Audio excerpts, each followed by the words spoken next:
नमस्कार मैत्रिणींनो, आज आपण पाहणार आहे हळदीचं लोणचं। त्यासाठी लागणारं साहित्य: ओली हळद घेतलेली आहे, हिरव्या मिरच्याचे तुकडे घेतले, लिंबूचा रस घेतला, बडीशेप घेतली, मोहरी घेतलेली आहे, मेथीचे दाणे, मीठ आणि लसूण। लोणच्याचा मसाला भाजून घ्यायचा आहे।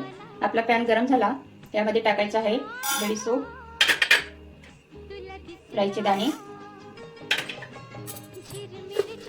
जिरं सांगायचं विसरली होती, जिरं परतून घ्यायचं। थोडेसे तडतडले की याच्यामध्ये मेथीचे दाणे टाकायचे। हलकासं गरम करून घेतलेला आहे। गॅस बंद करून घेत आहे। आता हे थंड होईपर्यंत आपल्याला हळकुंड किसून घ्यायचे आहे लोणच्यासाठी।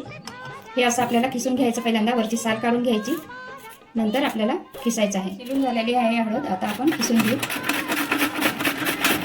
किसून घेतल्याला लोणचं लवकर मुरते आणि खायला चविष्ट लागते। हळद किसून घेतलेली याच्यामध्ये टाकत आहे बाउलमध्ये। फिक्की आणि तिखट दोन्ही मिरच्या टाकून घेतल्या याच्यामध्ये। लसूण घेते, लसूणचा स्वाद चांगला लागते म्हणून लसूण टाकून घ्यायचा। याच्यामध्ये मसाला केलेला मिक्सरमधून बारीक केला ते पण टाकून घेत आहे।